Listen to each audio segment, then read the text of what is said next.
Sonic had a rough trans. I just can't say it, dude. It's so damn cliche to start a review of any Sonic game with that statement I tried to utter, to the point that making fun of it is a cliche. So I'm really no better than the people I make fun of. But why exactly is that intro so cliche?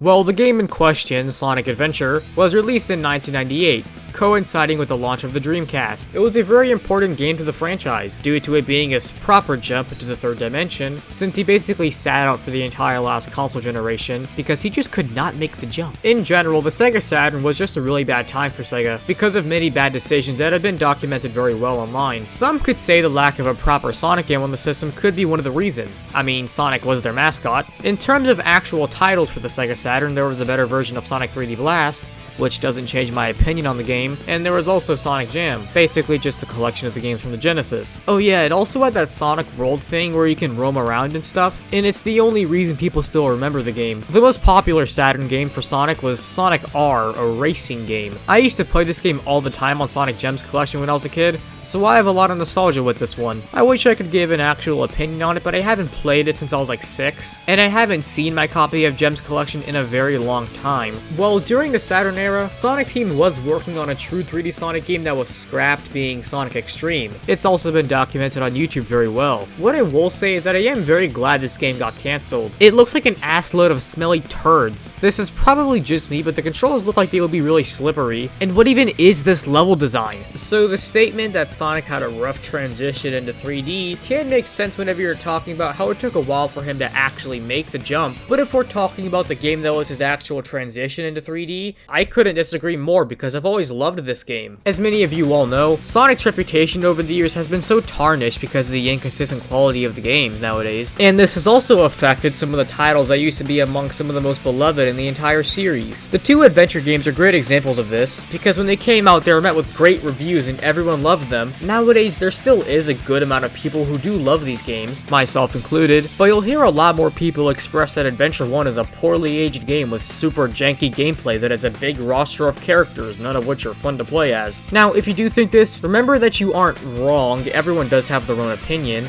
but in this video, I want to go into detail about everything good and bad with this game, with the ultimate goal of explaining why I love this game, and maybe even persuading people to give it a shot if you haven't played it, but if you're watching this video then you probably have, however. Also, yes, I do have a lot of nostalgia towards this game, but I promise it won't make me ignore any blatant flaws. I have lots of nostalgia towards Sonic Chronicles. You won't see me defend that game anywhere, but that's enough of this preamble. Let's get started. We'll start by talking about the basic structure because it is important to understand. Just like Mario 64, it changes the basic structure of the formula that was established in its 2D predecessors. In Sonic 3, which perfected the formula, you had a few characters to choose from that came with their own unique abilities and occasionally different level designs, but you would still run through the same stages. In Sonic Adventure, you have 6 different characters, twice as many as Sonic 3. These characters are just more than different playable characters. Each character basically has their own campaign with a new perspective on the overall story, with their own internal character development and such. The game has a total of 11 action stages, but since the stages are shared by other characters, each character has their own different objectives. Some are pretty similar to the 2D games with a few differences, but some are...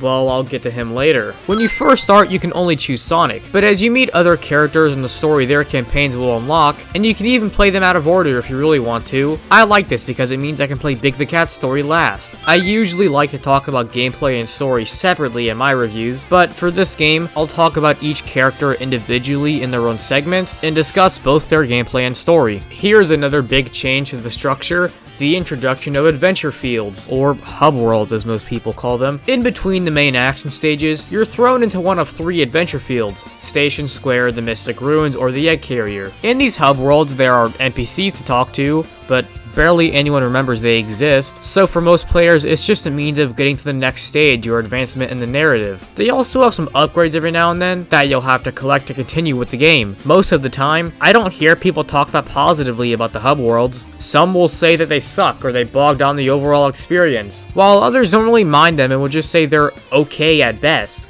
personally, I really like the adventure fields for a few reasons. Firstly, in the hub worlds, you can move just as fast as you can in the actual stages, so they don't really hurt the pace of the game. They aren't that big either, so getting lost will be fairly uncommon. It is kinda easy to get lost in the Mystic Ruins jungle, because it all looks the damn same, which can get annoying when you have to find something in a specific location. Fortunately, the DX versions of the game have a map which makes it a lot easier, and if you ever don't know where to go, Tikal can give you a hint on where your next objective is, which is usually less than subtle. If those still don't work, the NPCs around you can often hint at something they saw or something that happened, to nudge you in the right direction. Second, the music in all of these hub worlds are just really good. You'll be hearing them a lot, but I really don't care because they're all a bop, with my favorite being the Station Square theme. Lastly, I actually love all the NPCs in these places. Most people don't really care about these guys, and if you would have asked me a few months ago, I probably wouldn't care either. But for this review, I wanted to talk about everything in this game. So for the first time, I decided to spend time in between stages talking to a few of the NPCs, and I think they're kinda cool. It's interesting how much dialogue is written for these guys, because they usually have something new to say after every story event. Not all of them are super interesting, but there are a few little stories that happen over time, and you can keep up with them in the hub world. Like this one girl who has a crush on the guy at the burger shop,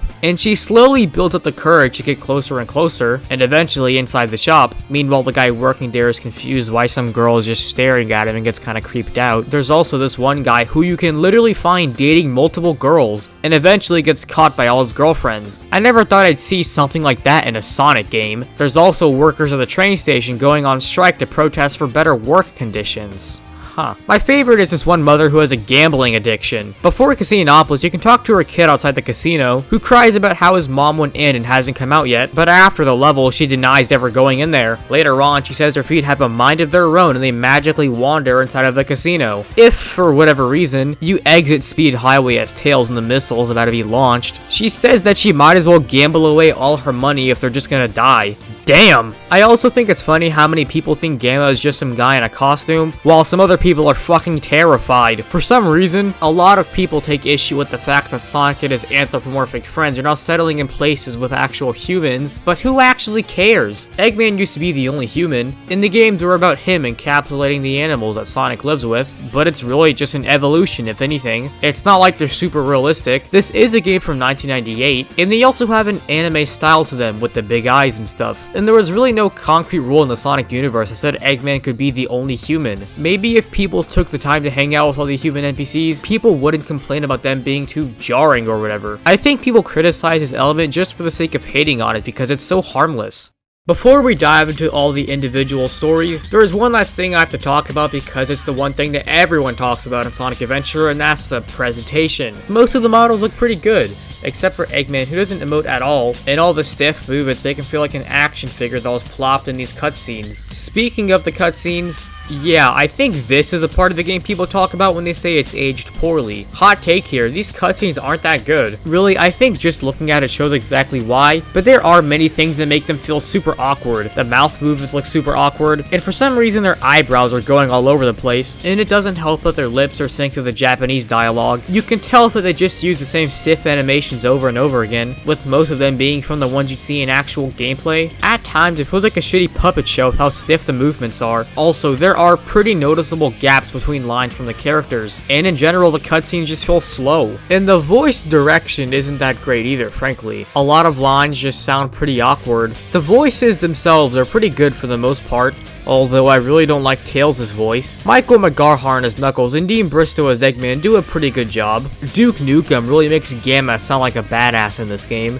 Oh yeah, he also voiced Big. Ryan Drummond also gets really in character with Sonic, and he does a great job at portraying his cocky attitude. If I have to be completely honest, even if I'm willing to acknowledge this is a flaw, I don't really care about the cutscenes. Most of the time, they don't really get in the way of the story the game is trying to tell. It's like the opposite of cutscenes in Sonic games nowadays, going from bad presentation to good writing, from bad writing to good presentation. The only time I think the cutscenes can make the actual story a little worse is when Eggman steals Sonic's emeralds around the first half of his story. I don't see why Sonic can't just grab the damn emeralds. I thought you were the fastest thing alive. Besides that, it doesn't affect the actual narrative that much. Also, you may have noticed that my game looks a little different than how the game usually looks in the version I'm playing, being Sonic Adventure DX on Steam. That's because I actually modded my game with a mod called Better SADX, which is very easy to set up, and if you were to play it on Steam, I would recommend you do that too. Basically, when the game was ported to the GameCube, it was under a different name called Sonic Adventure DX Director's Cut, which I have to say,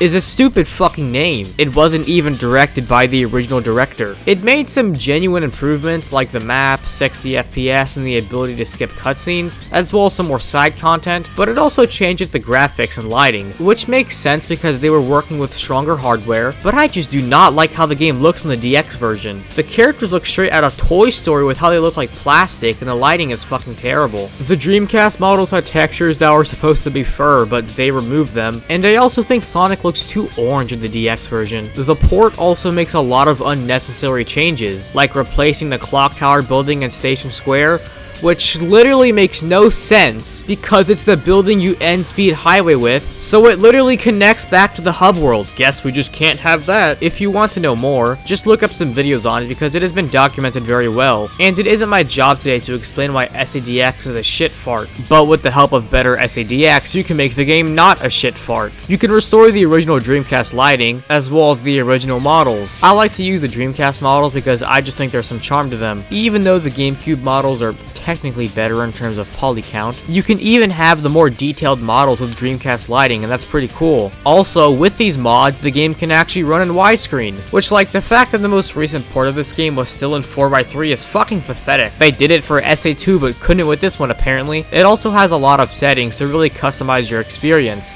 which is why I think the PC version is a definitive version of this game. I can include a link in the description to download it, and you know, it's completely free. There is another thing I want to talk about with the presentation, and that's the actual character redesigns. I'll try to keep it short, but they all look really good. None of them are that major or anything. It's mostly just doing stuff like changing eye color and giving them longer arms and legs. Most of the designs were already great, and they still are. Amy is basically a new character now, looking a lot different than her appearance in Sonic CD, which is for the better, because she was kind of similar to Sonic in that game. Eggman's jacket looks different, which I like, and his body is shaped more like an egg, because this game marks the time in which he started using that name internationally. Even though his name is technically Ivo Robotnik, his villain name is Eggman, I guess. We also get the debut of the legend himself, Yuji Uekawa, to draw the box art. I really love his style so much, and it's my personal favorite art style in this series. There is some competition, but I just love his iconic style. Gotta love his distinct shading and all the dynamic and unique poses he gives in his artwork, making them just really expressive. Okay, now let's get to what all of you really wanted to see me talk about, the actual campaigns. I'll just stick with the order the game gives you, starting with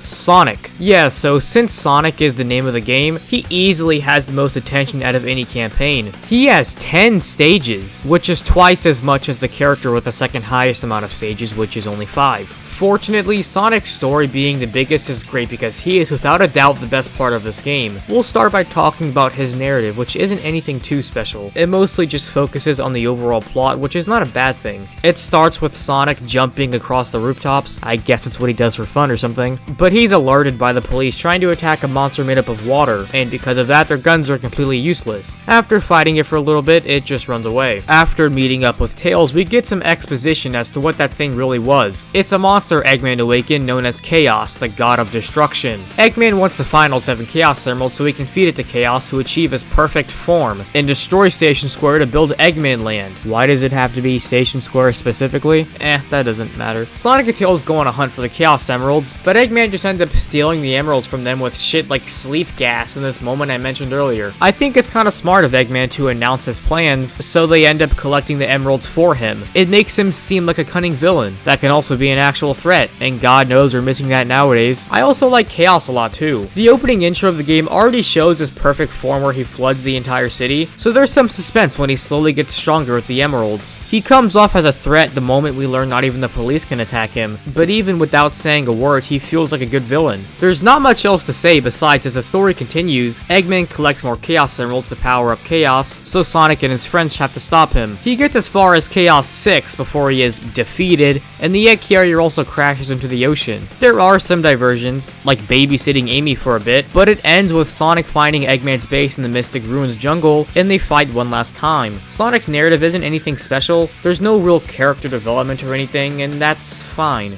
It can really just be summarized as an adventure with the goal of stopping Chaos and Dr. Eggman, but I think they may have kept it simple to focus on Sonic's characterization, because this is the first game in the series where characters have actual dialogue with voice acting. Sonic has always had a cocky attitude. He was always depicted as being cooler than that stupid ass Mario guy, because he doesn't follow the rules. If you stand still, he tells you to get a move on. He's not the kind of guy to think capturing animals is morally wrong. He's the kind of guy to think that it's not cool to do that. Sonic's characterization is on point in this game and is exactly what I like to see from him. He has a carefree attitude and just does what he thinks is right, while having a lot of fun doing that, shown by him making fun of Eggman. He's just a likable character in this game and can be fun to watch. This is the kind of Sonic I like, not this stupid ass shit like, "That was cool."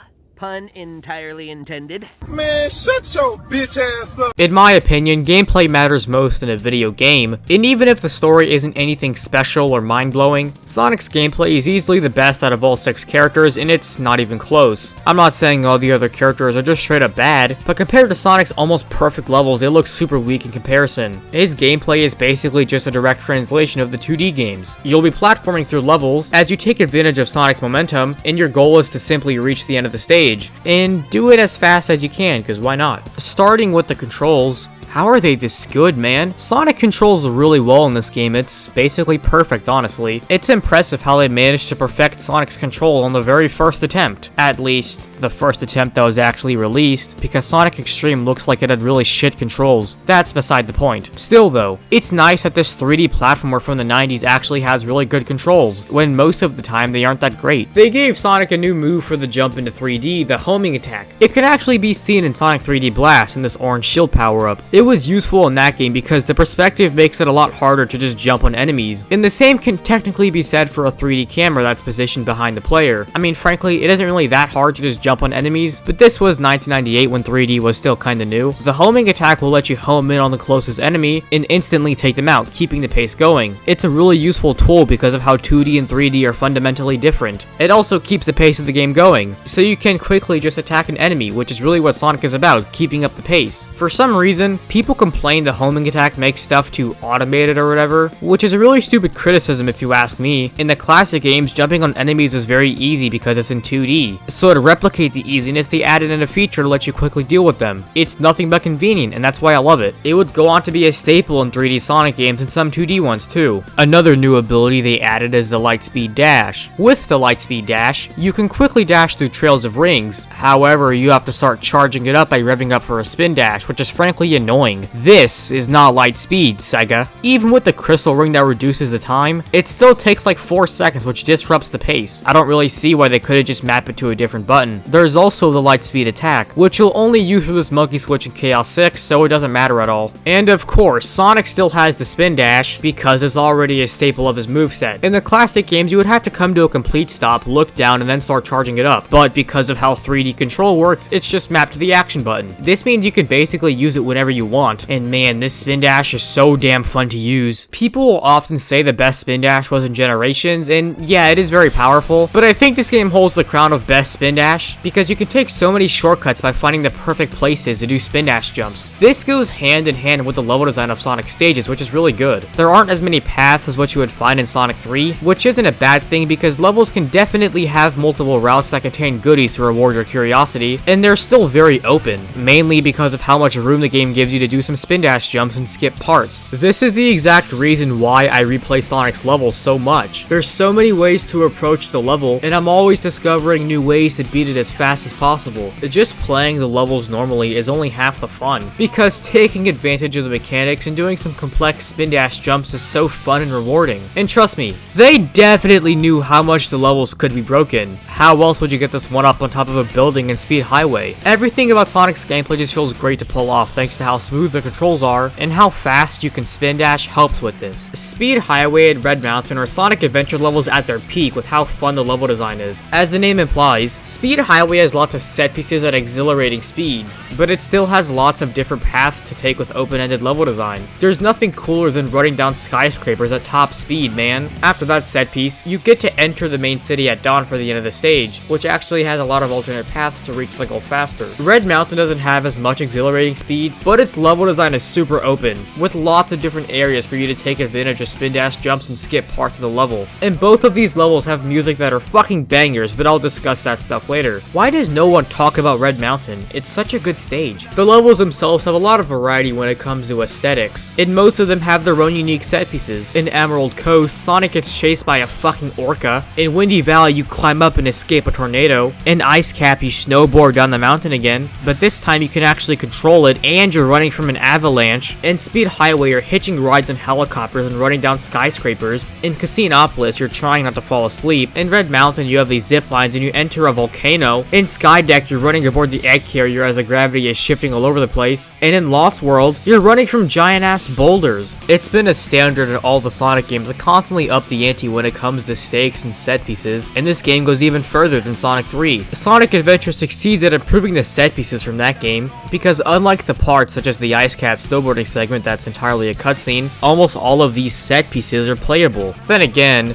not every level is perfect. I don't think this is an unpopular opinion, but Casinopolis is just straight up boring. Your goal is to obtain 400 rings and deposit them to boost you up to the Chaos Emerald. It looks like you can pull it off, but unfortunately you cannot just spin dash jump up there. I mean, you could probably do some wall clipping, but that's too hard for me. The level just consists of you playing pinball to get coins, and frankly I think pinball is fucking boring. I don't like how it's like Sonic Law for games to have pinball segments because, oh, he curls up into a ball just like a pinball. Having stuff like pinball bumpers and casino themed stages is fine, I just don't want to be playing pinball. I guess the Knights cameo is kinda cool, even if I haven't played Knights, but it kinda just wastes your time to be honest. Windy Valley is a pretty fun level overall, but after the tornado part, it feels like they kinda just gave up, cause all you do is just run through these bridges floating in the air. The opening section is decently open and shows promise, which sucks because that part is like 40 seconds at most. In this part is usually like a minute and a half of the total stage length. You can still take some big skips because there aren't any walls or anything, so you can just spin dash jump to other pathways, but it still feels lazy. People often point to Skydeck for being the worst level because it's janky, but I think it's fun, and it isn't that janky. Maybe that's just because I've really gotten used to the level design, I don't know. Even with that experience, the camera angles in this section with the monkey bars are straight up ass, they always throw me off, but I think Skydeck is one of the coolest settings for a level, as you run through different parts of the egg carrier with the ship spinning around and stuff. So to conclude, Sonic's gameplay is amazing. It's not perfect overall, but when it's good, it gets pretty damn close to perfection. I boot up SADX pretty often, just to play some of my favorite Sonic levels because it's so damn fun and endlessly replayable, thanks to how responsive and quick Sonic's movement is, and how open the level design is. The story is an enjoyable ride, but it's still a standard Sonic vs. Eggman plot. It has memorable moments and good characterization on the part of Sonic and Eggman, but you'll start to wonder what the other campaigns were like. What goes on with Tails when he's separated from Sonic? Why does Knuckles get mad at Sonic and what's his goal? Who the hell is this stupid fucking cat? What happens to Amy when she's captured by the robot? And why does Amy plead for Sonic not to kill one of Eggman's robots? You could find answers to all those questions in the other 5 campaigns this game has to offer, so let's start talking about those. After Sonic's scenario, things get way more divisive. Some people will tell you they all suck, some will say that a few are good but some others are bad, and few people will tell you they can find enjoyment out of every campaign. What do I think about them?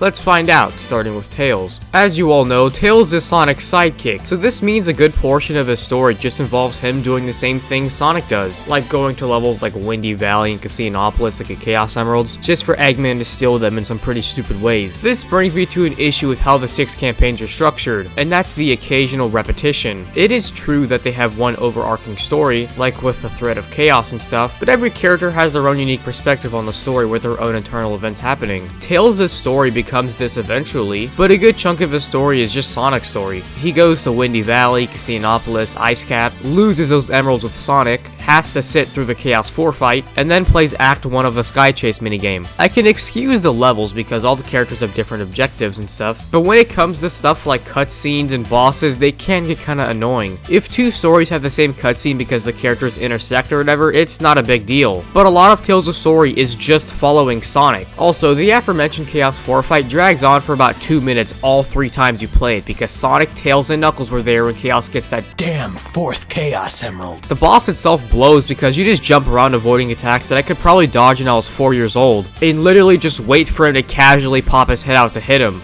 Usually in bosses, there are periods where you can't hit the boss and it's attacking you, but even when their weakness is usually revealed, there's still some danger to possibly stop you from getting a hit in, but he just straight up stops attacking and pops his head out. I'll talk more about the actual bosses later, but I just needed to rant there. Also, after Chaos 4, you have to play the Sky Chase Act 1 minigame again, even though it's just an unaltered minigame from Sonic's campaign. Frankly, I think it's better than Sky Chase from Sonic 2, because at least with this one you can try and go for a high score, although I never do that, but it's still piss easy. I'll take Star Fox over this any day of the week. I think Act 2 is a lot more fun than Act 1 because there's more stuff going on, but it's still not that fun. I do kinda respect how they wanted some variety, and overall it's fine. I think Sonic and Tails should have gotten 1 act each. After Sky Chase Act 1 where Tails is separated from Sonic, even though they fell from the same place, it still gets kinda boring. Fortunately, the story starts to show signs of some growth in Tails here. After the crash, he has a dream about the time he first met Sonic, where he was amazed by his speed, and tried to keep up with him as he was smiling and all happy, which led to him being Sonic's sidekick. Seeing the game be faithful to story details from the manual was cool, and we'll see it some more in Knuckles' story. Tails realizes how much he owes to Sonic, and since the tornado is powered by Chaos Emeralds, he has to go out by himself and find one in the Mystic Ruins jungle. The good part is how we get to see him do something by himself, which he frankly hasn't done since Sonic 2. The bad part, however, is that you have to look for it in the Mystic Ruins jungle, which, as I said earlier,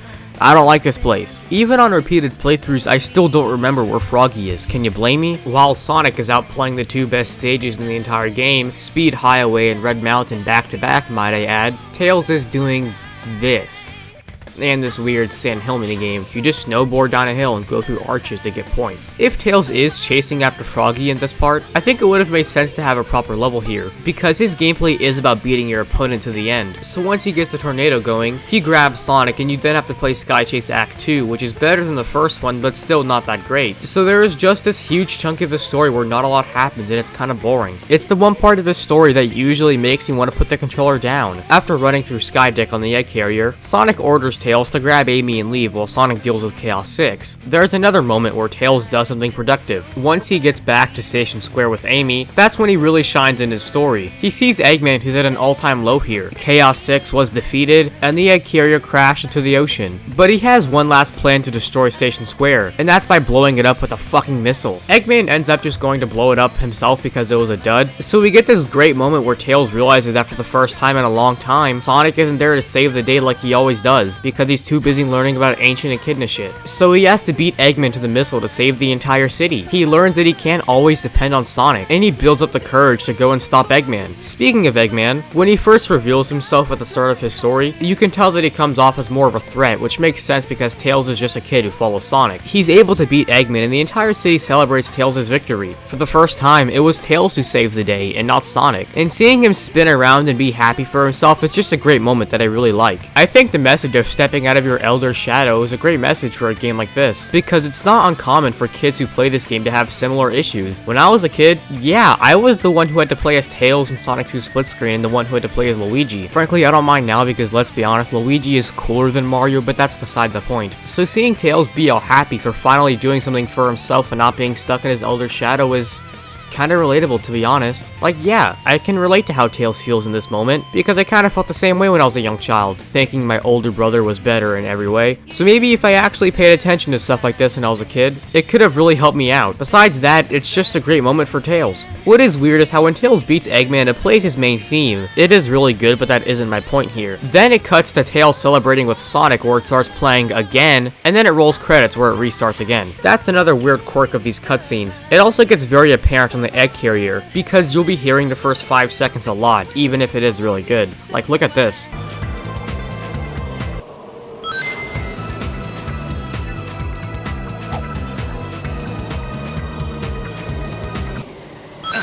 What's going on?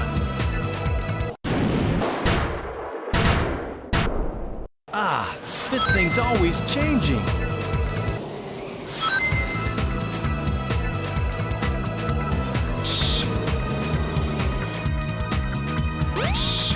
I sense the Master Emerald. It can't be far from here.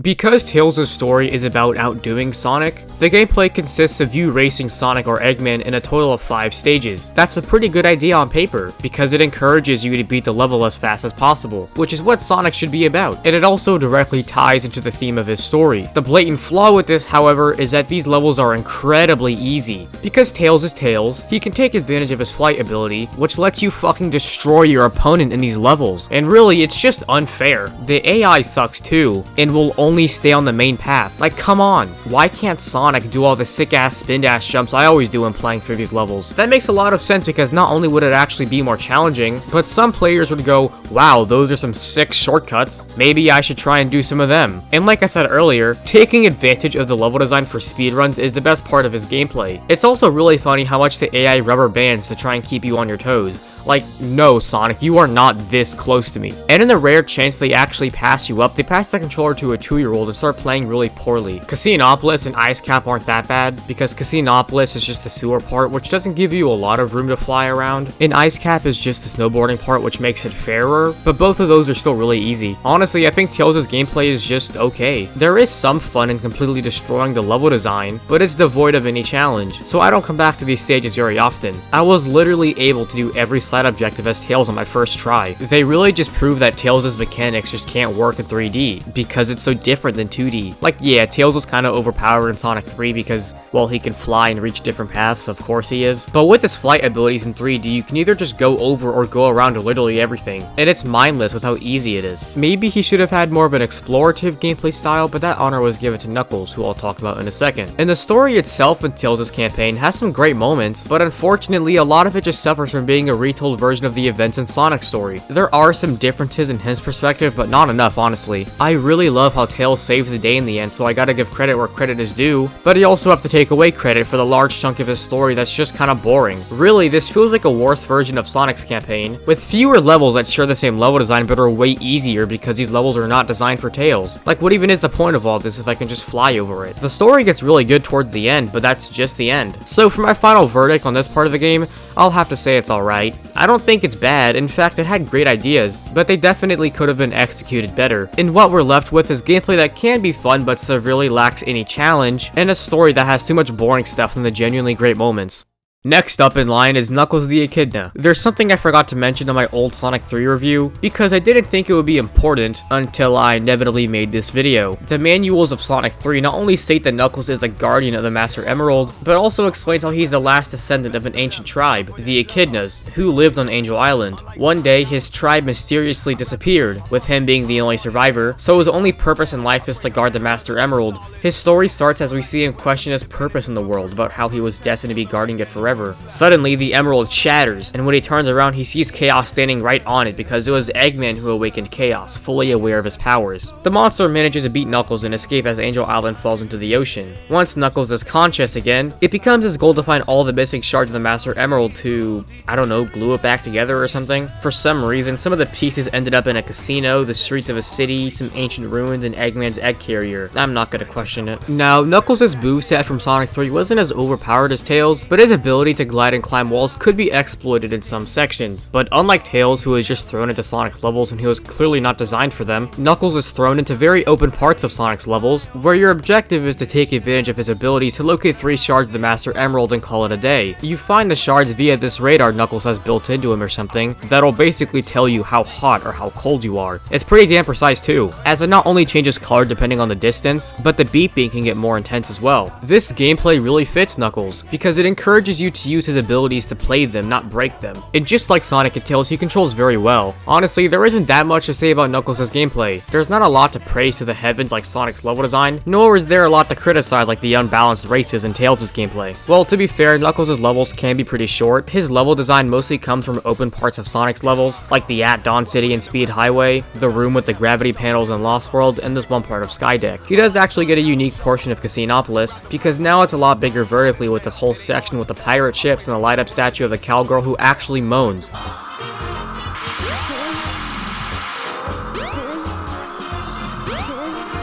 That's in an E-rated game. My favorite level as Knuckles is probably Red Mountain, because I just really enjoy how big the level is, both horizontally and vertically, and you can actually use all the other small mountains that are mostly just in the background of Sonic's version of the stage. Most of the other levels aren't that big, so levels will be like 3 minutes, at most. Also, Tikal will just straight up tell you where the emeralds are located if you approach her, which does make it a lot easier. I mean, outside of Knuckles' levels, she'll give you actual hints in the hub world, like, oh, you might find something in the Mystic Ruins, but no, she will literally say this way and show you where it is. Keep in mind that I still think Knuckles' gameplay is really fun, just with a few tweaks to have more open levels, it could be a lot better. Let's get back to the story. A few times in Knuckles' campaign, he's shown flashbacks of when his Echidna tribe was alive and at their best. These definitely aren't unique to Knuckles, every character sees these, including Big and Gamma, the two that have the least significance to the overall story, not saying they're bad because of that. The purpose of these flashbacks is to give you little bites of information, to contribute to the lore behind the Echidnas and how they mysteriously disappeared, which I'll fully explain later. Sometimes the timing can be a bit weird, like when Sonic is taken back to the past literally during a conversation, but most other times it isn't a big deal. However, what I do think is kinda weird is how Knuckles barely reacts to seeing his extinct race. Like, dude, you're the last Echidna. You'd think he would get emotional or something when he sees his tribe, but no. It's like they forgot all about it or something. Maybe there could have been a heartwarming scene when he sees his mother and dad in these flashbacks for the first time in forever, or maybe in one of the flashbacks he's shown Chaos retaliating or something. They could have put that before the boss against Chaos 6 to make his story more personal. It was already kinda personal for Knuckles because Chaos was the one who shattered the Master Emerald in the first place, so of course he wants to get revenge. In fact, all of the bosses in his campaign are against Chaos in 3 different forms: Chaos 2, Chaos 4, and Chaos 6. Okay, well there is also the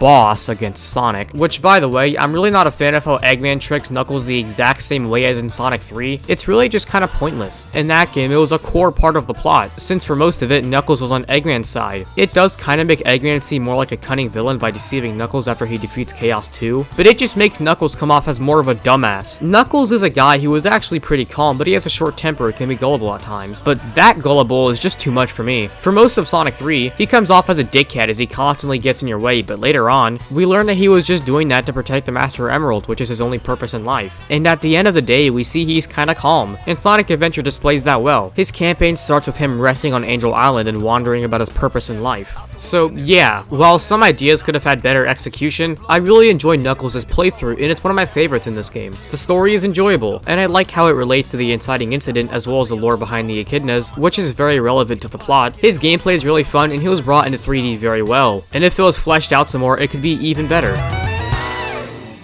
Okay, before diving into the next story, I'd like to talk about the boss fights in this game, and while they aren't very good, bosses will either involve you fighting Eggman and one of his machines, a form of Chaos, or another character. Starting with the Eggman bosses, they are very easy. With the Egg Hornet, you can just spam the homing attack at Sonic to kill him in 20 seconds, and the Egg Viper is Sonic's final boss, and it's also really easy, but it takes a while to kill. Tails fights the Egg Walker for his final boss, which is alright. Unlike most of the other bosses, which are just about avoiding easy-ass attacks and waiting for the time where its weak point is blatantly opened, with Tails you have to hit its ankles quickly, so you can make him fall over and get a hit in. It's still pretty easy, but I appreciate how you have to put yourself in a vulnerable spot to expose the weak point. This isn't something I would usually point out in a boss, but when compared to the rest, it looks a lot better. The Zero boss you fight as Amy is kinda cool. You have to knock him into the electric fence with your hammer. In fighting E101 Beta as Gamma was also a pretty good fight. Most of the bosses against Chaos aren't much better. Chaos Zero is the easiest thing ever. I do kinda like how you have to attack Chaos 2 right before he attacks you. Chaos 4 is terrible, being insanely long for how fucking easy it is. And Chaos 6 is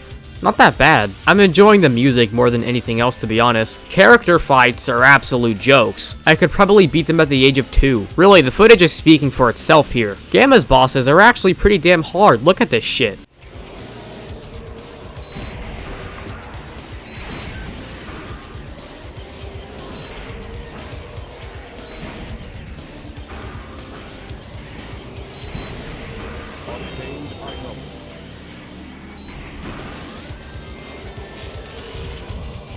I like to think that I'm funny, okay? Okay, now on to Amy's story. This one is interesting. Well, she's the first of 3 newcomers in this game, because the 3 I've looked at so far were all in Sonic 3, so I had to evaluate how well they were incorporated into 3D, as well as the overall quality of their campaigns. Her only mainline appearance was in Sonic CD, where she just sat there, and she was in a lot of spin-offs. Let's begin. Her story starts with her just chilling in Station Square as she talks about how boring her life is, and how she wants to go back to the thrill of being saved by Sonic. Speaking of Sonic, there he is. I think it's pretty neat how in Sonic's story he groans and lets her come with him, but from Amy's perspective, this guy just straight up says no and runs away. Anyways, Amy stumbles upon this injured bird, and because of the bird that is later revealed to have the Chaos Emerald, one of Eggman's robots is always chasing after her. The robot's name is Zero, so I'll just call it that for now on. Eventually, Amy is caught by Zero and taken to the egg carrier where she's all locked up. We then get this scene where one of Eggman's robots, E102 Gamma, asks for Amy to hand over the bird, but she refuses and asks why he needs it, and Gamma just sits there because, well, he doesn't know. It's not like Eggman built these robots to have feelings or anything, he's just taking orders. Because of his lack of emotions, he can't comprehend the feelings he has for the bird. Through this heartwarming interaction, Amy is able to sense the good in Gamma and sympathize with him. He's just a robot that's built to follow orders given by Dr. Eggman. Things like love and emotions aren't exactly concepts he's familiar with. Gamma also lets her free because of the bird. Later on, the Chaos Emerald is extracted from the bird, and Gamma is ordered to defeat Sonic. Before Sonic is able to kill Gamma, Amy gets in his way and pleads for Sonic not to kill him. I think this is a really good moment for Amy's character, because Sonic is the one she cares about the most, the one she's always thinking about, so it must have taken some courage for her to stand up for Gamma in this situation. I think Amy's story does her character really well, because she has evolved from just being a fangirl for Sonic to a fangirl who is very empathetic to others, and is always assisting those who are less fortunate, like the bird and Gamma. Her story wraps up as she heads to the egg carrier crash site to reunite the bird with its family. She's able to do that, but Zero shows up again and attacks the bird, presumably killing it. Amy is enraged by this, and finally steps up to her fears and fights Zero, triumphing in the end. The bird is able to be reunited with its family, and Amy finally becomes more independent by stepping up to her fears. Amy talking about how she's gonna make Sonic respect her at the very end can feel a little in your face, but it's not like she hasn't become more independent throughout her story. She runs from Zero for the entire time, but eventually, she's able to build up the courage to face him head on, and she's also able to stand up against Sonic for what she believes is right, which was probably tough for her to do. So yeah, I don't think her story is bad. In fact, I enjoyed seeing her empathetic personality and how her character developed over time. How was that gameplay though? The main thing people criticize about Amy's gameplay is how she's slow. Well, I guess they're right. Amy isn't nearly as fast as Sonic or even some of the other fast characters like Knuckles, and she takes a while to reach top speed. You can just jump to instantly get her to top speed, but she isn't that good with maintaining it, assuming you weren't going in a straight line. I don't think it's as bad as everyone makes it out to be nowadays, but making her a little faster definitely wouldn't hurt. She's also equipped with her Pico Pico hammer, and using it literally kills all of your momentum. It's always a pace breaker to use it, but that can easily be avoided by just swinging the hammer after jumping to keep the pace up. If you swing your hammer at full speed, you can do this hammer jump, which is honestly really fun to use. I kinda wish the levels actually utilized it more. Not only is there not that much room for you to do it in levels, but maybe they could have had some alternate paths so you could reach by bouncing off of chains of enemies, like Sonic's homing attack. Amy's control is not bad, it's just as responsive as the other characters, but it could use some tweaking, like just being a little faster at reaching top speed. The speed thing really isn't a bad thing, because it's not like she was just thrown into Sonic's levels that were clearly designed for him. Some people will say that her gameplay is automatically bad just because she's slow, meaning you can't take advantage of things like momentum in her levels, but not being fast in a Sonic game isn't inherently a bad thing. Her objective in her whopping 3 levels is to platform through the stage and reach the end, while Zero pursues her throughout the entire stage. This is a really good idea in my opinion, because it meshes well with her slower gameplay. Even if Amy isn't that fast, you'll still have to always be on the move. However, I don't think Zero is much of a threat, because dodging his attacks isn't that hard. Also, when he gets close, you can just whack him with your hammer to stun him for a little while. I get not wanting to make it too hard for their target demographic, which was kids, but I think this is easy and kinda unbaked too. Very few times in her story you can actually basically grab objects to hide and take cover, but there's basically no point to ever be doing this, because you can basically just dance around every time due to its attacks being easy to evade. I really did like the moments where you have to do some light puzzle solving with Zero on your ass, like this one part where you gotta match the blocks with the holes. Also, why does she do this? Sometimes you also have to do things like spin these levers to open doors, which is a good idea when you consider how Zero is in hot pursuit of Amy. Having to slow down and do some of these things can increase the tension in her gameplay. She only has 3 stages, but some of them can be pretty long, mostly just hot shelter actually. Now that I think about it, most of her campaign is just cutscenes. That isn't exactly a bad thing, because it's not like the story being told is bad or anything, far from it. I just kinda wish she had more levels, but overall, I enjoy her story quite a lot. The gameplay is pretty fun, and I think a lot of the hate she gets is unwarranted. It's still about platforming while keeping the pace up, so it doesn't make sense when people say this type of gameplay does not belong in a Sonic game. Now, this doesn't belong. Frankly, I still think there is some missed potential in her gameplay, like how she only has 3 levels, and there's like 2 times where you have to hide, or when the game wants you to hide if I'm being perfectly honest, but it's still something I can get a kick out of. The story told in her playthrough is also really good, with great characterization, character development, and heartwarming scenes, so yeah, I think this part of the game is underrated. Amy's story was still pretty good, but this next one is really good. E102 Gamma's scenario is one of the most remembered parts of Sonic Adventure, and you're about to find out why. You'll instantly notice that he isn't an anthropomorphic rat like all of Sonic and his stupid friends because he's a robot. To be more specific, he's one of Eggman's robots, part of his E100 series. This is such a good idea. It's a perspective we've never seen before in a Sonic game. We get to see how it is being an animal trapped inside one of his robots, and it shows how Eggman really acts. On top of that, we get to watch the entire lifespan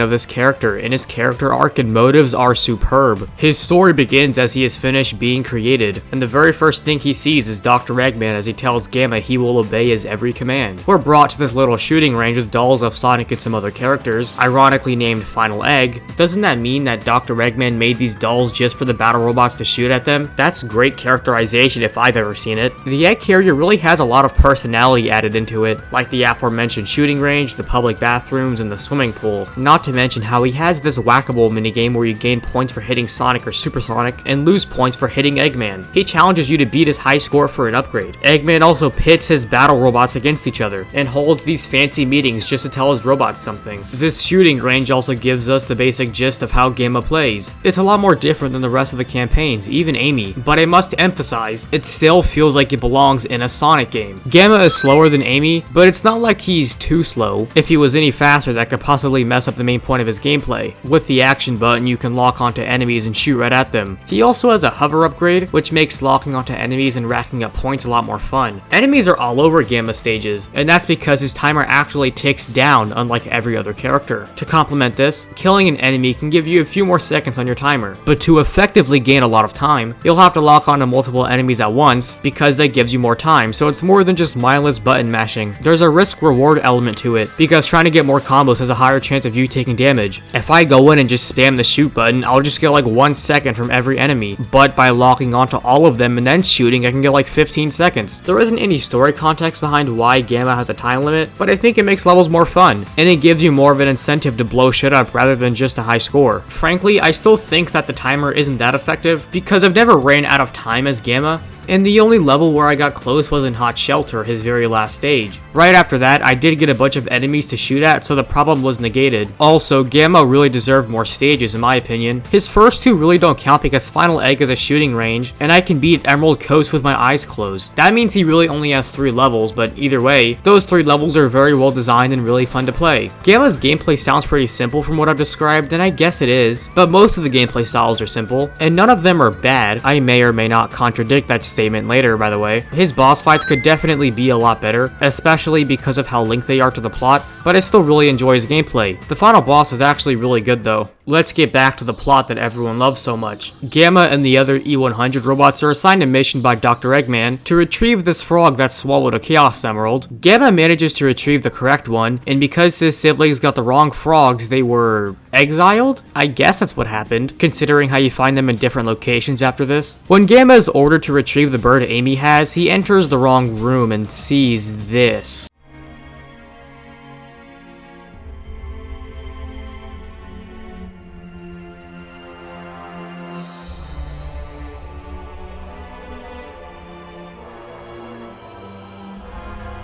Beta.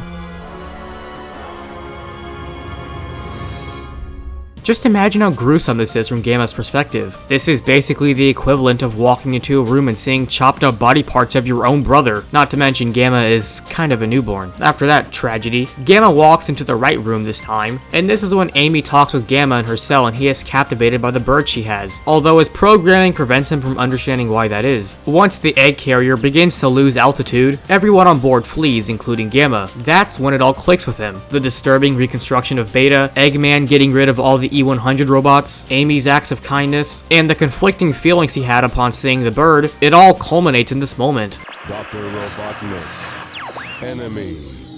Master registration. Deleted. E-Series. Friends.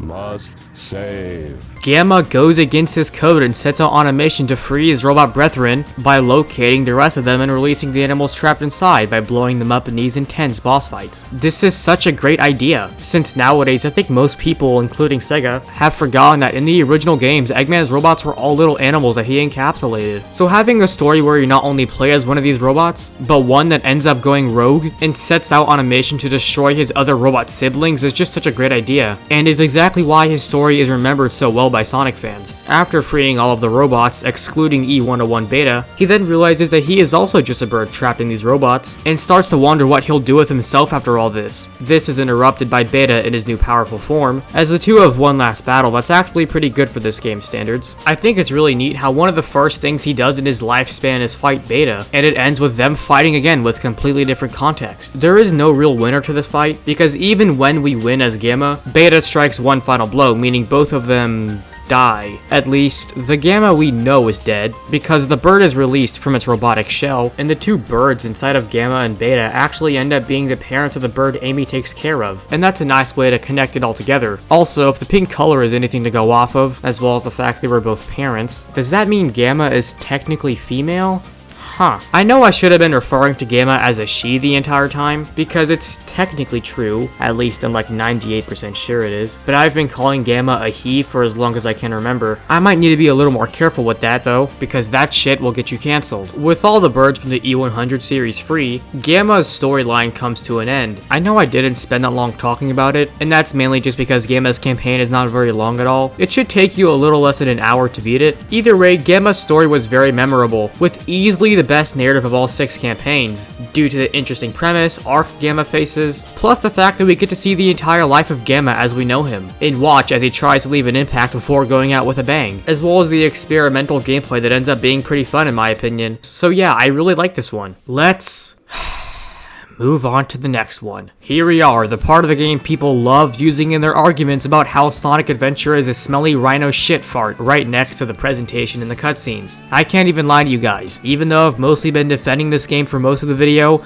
I do not enjoy big story, and that is definitely not an original opinion. Let's start with the positives. Yeah, I think there are some parts in this campaign that aren't horrible, such as the story. Said story is very simple. Big is a fisherman who lives in the Mystic Ruins jungle with his best friend Froggy. I actually like Big's character, because he's just a big goofball, and he's an outsider to the entire plot around him. One day, Froggy swallows a bit of chaos as well as a Chaos Emerald and runs off. So Big is led on a wild goose chase as he tries to find Froggy, but every time he catches him, he ends up losing him in some very comedic situations. None of them are that funny, but it's harmless. What I do think is kind of funny is how by the end of his really short story, he ends up on the egg carrier, and even has to fight Chaos 6 by just aiming and retrieving Froggy. This story obviously doesn't have any character development or what I would call good character moments, but it doesn't need it. It's just a simple story about a big cat looking for his frog. I like how Big has no idea what's going on when it comes to the main plot at all, but he's still shoehorned in there. My man literally sees visions of the echidna's past from Tikal, so when talking about the story alone,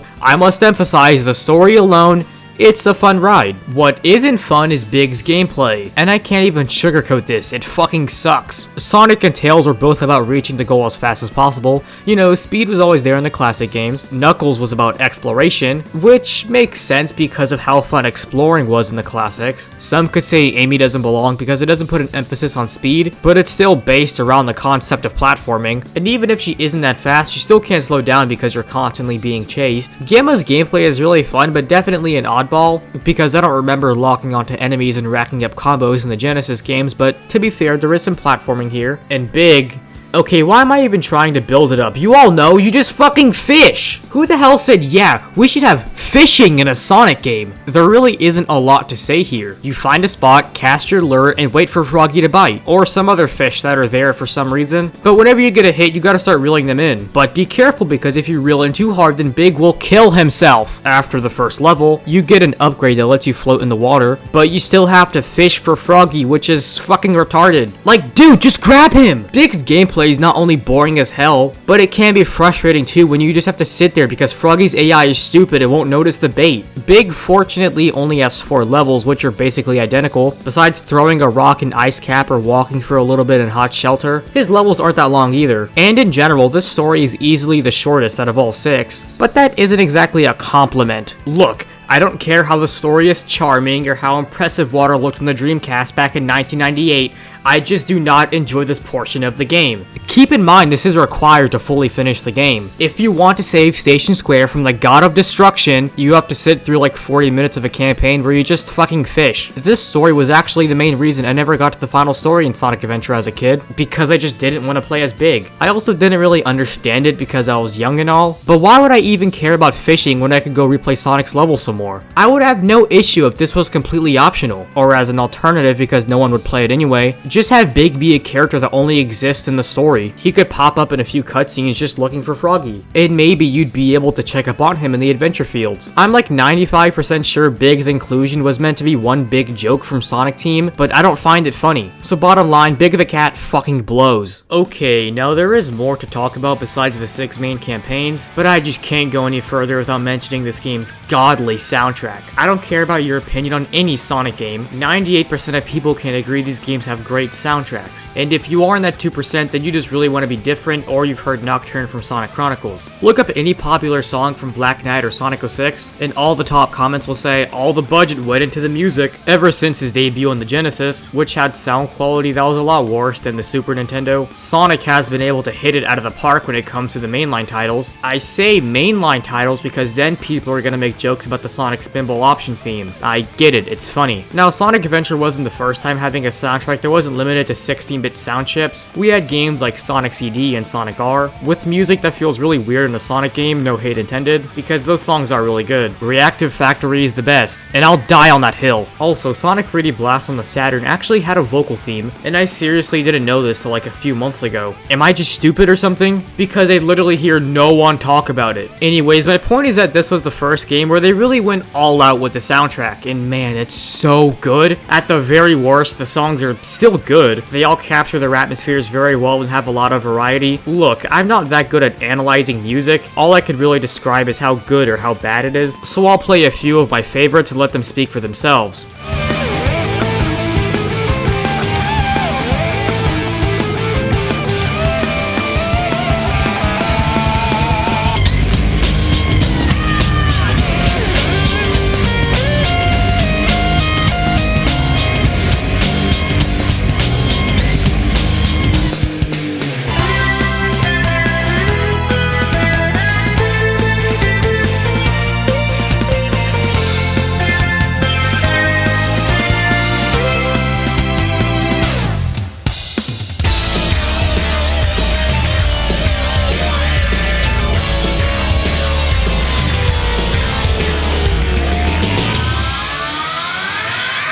But of course, you can't not mention all the banging vocal tracks we got for this game, and yeah, they're all really good. Every playable character has their own theme to go along with their character and personality, and they're all just great. Sonic's main theme, It Doesn't Matter, is already my personal favorite out of all the vocal tracks in this game, and is one of my favorites in the entire series, next to songs like His World from Sonic 06 and With Me from Sonic and the Black Knight. The song itself has lyrics that describe Sonic's carefree attitude, as well as how he's always on the move and he never gives up. Look, it doesn't take a Shakespeare to figure this out. The instruments are great, and I think Tony Harnell kills it with the vocals. Also, something I've noticed is how both this song and Tails' theme have like no rhymes at all. Of course, it's not a law for songs to rhyme or anything, but if you go and listen to just about any song on the planet, it'll probably rhyme, because that just makes it flow better. So it makes it sound kinda weird. Either way, no one cares. And I personally really like it. This fight is not for anybody. This is purely for myself. There is no way I'm gonna give up till the very To go with Tails, we have Believe in Myself, which is also pretty good. The instruments are pretty similar to Sonic's theme, and it has female vocals from Karen Break. The lyrics represent how Tails looks up to Sonic, but how he also has to have confidence in himself if he wants to reach the highest of the heavens. I wanna fly high so I can reach the highest of all the heavens. Somebody will be waiting for me, so I have gotta fly higher. Knuckles' theme is unknown from ME, and like the other songs, it has lyrics that represent his character, like how he's independent and strong, and the song is always switching from calm jazz to energetic rap segments by Marlon Saunders and Dread Fox respectively. I believe this represents how he's pretty laid back, but he also has a short temper. The rap parts are really catchy, and overall this song is pretty good too. You can really tell how cocky he is from these lyrics, and I love it. Be frightened, I'll stand up to all the pain and turmoil. Just believe in myself, won't rely on others. I get this power to wipe out the havoc and anarchy. This is my plan, it's gonna fight. I've never been a huge fan of Amy's theme, My Sweet Passion. The vocals are fine, instruments sound good, and the lyrics fit her, with most of them being about her love for Sonic, but it's just not the kind of music I listen to. Sweet, you're so sweet. So many things I want. Sweet, sweet, you're so sweet. I wanna be a wonderful girl. Sweet, you're so sweet. I'm not simple-minded. Gamma's theme has no lyrics, but in my opinion I still think it fits him perfectly. I'll let the music speak for itself.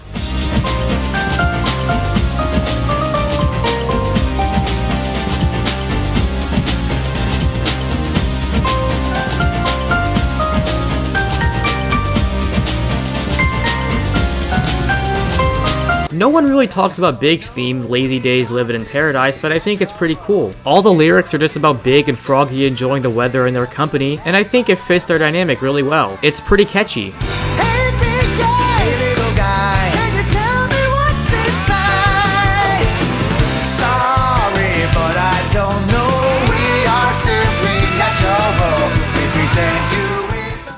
So now let's talk about all the side content this game has to offer, which is quite a lot actually. It all traces back to this game's main collectible, the emblems. I mean, calling them a collectible is a bit odd because you don't exactly collect them, you're just rewarded emblems from doing stuff like completing stages or some of their side missions, or the Chow Garden. Starting with the former, every stage has 2 extra missions for each character. They challenge you to beat the levels in new ways that varies on the character you play as. Sonic's B missions involve reaching the goal with 50 rings, which incentivizes exploration I guess, but I can usually nab 50 rings without trying very hard, so maybe it should have been around 100 if they wanted to make me explore the level more. His A missions are really fun though, because they're simply about trying to beat the stages under a strict time limit. They can be pretty intimidating if you're a beginner, but doing them is really fun because of how fun it already is to speedrun his levels, so the game incentivizing that is great. Also, I wish you didn't have to do the B and A missions on separate runs. Tails' B mission is about collecting 50 rings and finishing, so you can't completely fly over everything, but it's still easy. And oh great heavens, I have to race an even faster Sonic? Still did all these on my first try. The B missions for Knuckles require you to beat the stage without using to call, which is nice so you can't just cheat, but you can cheat on his A missions, where you have to beat the level in under a minute. It sounds really hard, and maybe it is, but they can easily be cheesed, since if you restart in these levels you're taken to the last shard you collected, and you can still use to call for very subtle hints. It's still an interesting way to get you familiar with the level design. Amy's B missions once again task you with collecting 50 rings, which is a little harder than doing it as Sonic or Tails, because Zero's Pursuit doesn't give you a lot of time to collect rings, and her A missions are just like Sonic's. Gamma's B missions are the exact same,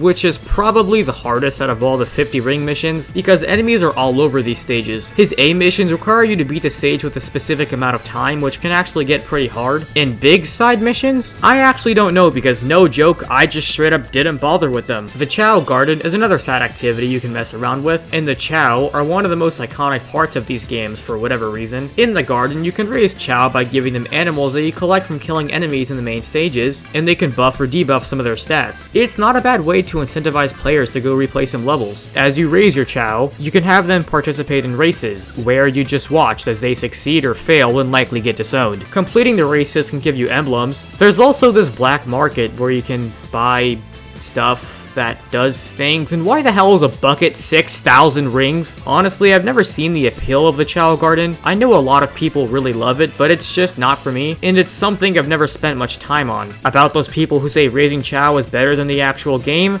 I don't understand them. In the DX version, you can actually unlock some Game Gear games from collecting emblems, which is great if you just really want to play Sonic Drift. Collecting all the emblems gives you Metal Sonic, which is just a model swap of Sonic, but that's cool, I guess. Doesn't really make me want to go out and collect all of them though. SADX also adds the mission mode, but I think it's kind of boring. It has exciting missions such as kill the enemies in the shower. You also have to actually find them in the hub world, which is kind of annoying. Now I've talked about almost everything in this game. All 6 campaigns, the hub worlds, the side missions, the presentation, and the soundtrack. The last thing to cover is the final campaign that unlocks after beating all 6 of them, and that's the Supersonic story, or as Sonic calls it.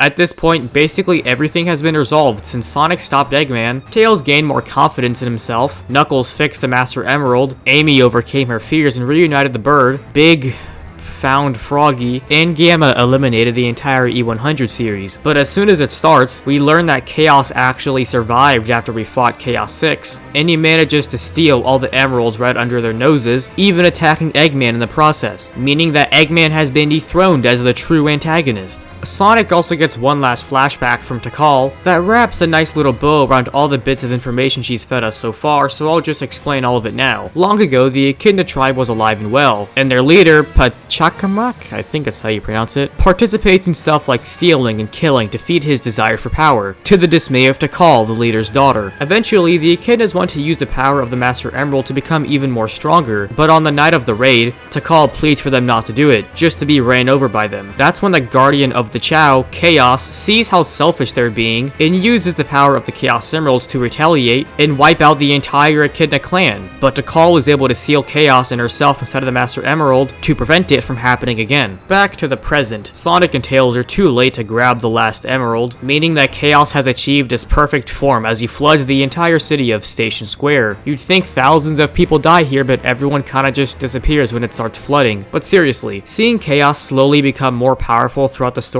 built him up to be a great villain. As we already know what his perfect form will end up as, so it's all about the build-up, which creates a lot of suspense. Anyways, Sonic goes to Station Square and finds Chaos going on a rampage when Tikal appears and begs for her and Chaos to be sealed in the Master Emerald once again. Here, Sonic actually does something pretty smart and realizes that sealing him will do nothing except make history repeat itself eventually, because Chaos is filled with rage due to what the Echidnas did, and sealing him won't stop his anger, it would just delay this from happening again. It's actually quite smart in my opinion. Then Chaos discards the emeralds, and all of Sonic's friends just show up to give him the absorbed emeralds. I know I'm not the first one to point this out, but this was a major missed opportunity to have one big level where you play as all the characters to hunt for the rest of the emeralds. Like, it makes sense. Sonic could run atop the roofs of a flooded city, Tails could beat, I don't know, something related to Chaos to get one. Amy could get chased by like a Chaos replica or something, I don't know, and find one. Knuckles could obviously locate a few of them thanks to his radar. Big could fish for one, I guess? Or maybe since Sonic's biggest weakness is water, Big could fish for Sonic's drowning corpse so he could save the day? That sounds very morbid, I know, but it's not a terrible idea since despite being purely made of water, it doesn't affect Sonic in any way in this game. Anyways, back to the story. Since Chaos is filled with anger and despair, he only used the negative energy of the emeralds, meaning that Sonic could harness its positive energy to transform into Super Sonic and show Chaos who's boss, by essentially beating him in his own game. That's such a badass moment if you ask me, and seeing Sonic transform into Super Sonic to go face to face with perfect Chaos as the main theme of the game, Open Your Heart, starts blaring and the final boss always gives me goosebumps, man. The final boss isn't much, you just have to avoid everything it shoots at you and keep the speed going so you can be fast enough to deal damage, but man, it's a fucking awesome set piece, and Open Your Heart makes it 10 times better. But I'm not a huge fan of how half the boss has this generic final boss music and Open Your Heart doesn't play for the entire thing. The lyrics in this song describe the atmosphere of the flooded city and how all hope seems to be lost, and it captures the struggle between Sonic and Perfect Chaos, and how he can't hold on much longer but will still never give up. Johnny Gioeli absolutely kills the performance here, and Crush 40 has always been able to make the player feel so powerful in these final bosses.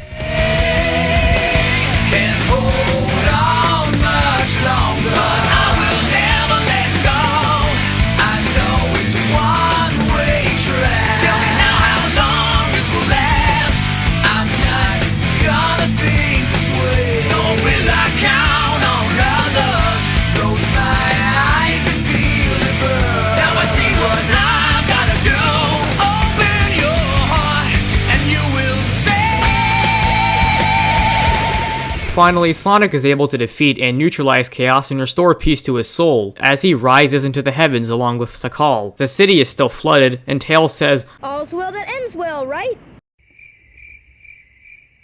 but more importantly, the day has kinda been saved. And with that, the story finally reaches its conclusion, and we can also finally conclude this video. Damn, this was much longer than I imagined. Here we are, the very end. Good job on making it this far. So, to answer the question I proposed at the beginning of this video, did Sonic really have a rough transition into 3D? In my opinion, hell no, I love this game. To summarize, I think the story is really good, with great characterization, memorable character moments and character growth, along with epic moments that I will never forget, like the battle between Super Sonic and Perfect Chaos. Some people think the presentation holds it back, but I am more than willing to look past that to respect the incredibly ambitious story this game was trying to tell for a platformer back in 1998. This game really was filled with ambition, which that alone doesn't make it good, but I think it really paid off. I'm able to enjoy 5 out of the 6 campaigns, and the one and dislike lasts like half an hour, so it really isn't that big of a deal. If I had to rank all the stories, I would put Big the Cat at the very bottom, and you all know why. 5th place is unfortunately Tails because his gameplay wasn't executed that well due to how mindless it is, and his great character development is unfortunately overshadowed by how much of his story is identical to Sonic's. 4th place is Amy because her gameplay is actually pretty good, and I enjoyed seeing her become more independent, as well as her ability to see the good in people. 3rd place is Knuckles for having a nice story and treasure hunting that can be quite fun, if really easy. Gamma's in 2nd place for his unforgettable story about betraying Eggman and freeing his siblings, as well as his gameplay that is really fun, even if it didn't reach his fullest potential. And of course, 1st place is Sonic. He may be lacking in a truly great narrative that surpasses just being about Sonic wanting to stop Eggman, but he more than makes up for it in his nearly perfect levels that I will never tire of replaying over and over again to find new shortcuts. Honestly, besides Sonic, all of these gameplay styles could have been fleshed out a little more, like Knuckles and Gamma having bigger stages, Amy's gameplay going further with the Pursuer gimmick, Tails having an objective that actually works with his abilities, and Big exists. And did I mention how this game is filled to the brim with side content to do? The main complaint I hear is how some stories aren't relevant to the overall plot, and yeah, that is true. Amy, Gamma, and Big don't contribute much relating to the looming threat of chaos, but they really don't need to. That alone doesn't make them bad, and I wish people would stop acting like it, because I think Gamma and Amy's scenarios are pretty good, especially Gamma. Big can go fuck himself.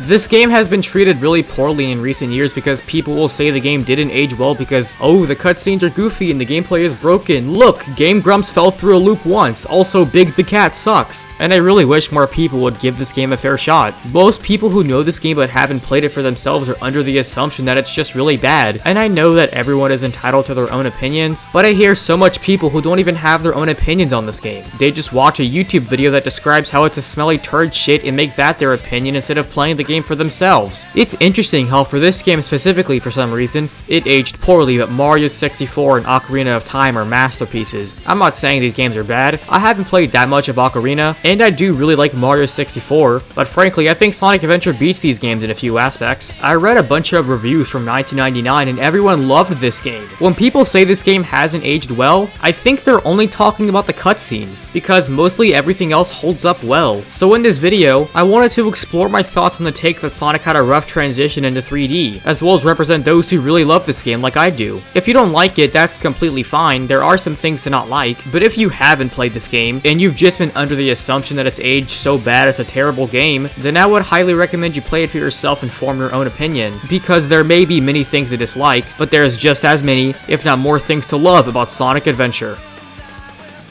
Hey guys, thanks for making it to the end of the video, and I hope you all enjoyed it. I know I had some fun making this one, despite how long it took. I also made a new Discord server because the old one kinda sucked, so a link to that will be in the description. For my next video, I'm going to be talking about Paper Mario on the N64, which shouldn't take as long because I don't imagine that video being 72 minutes like this one. Anyways, that's all I got. See ya.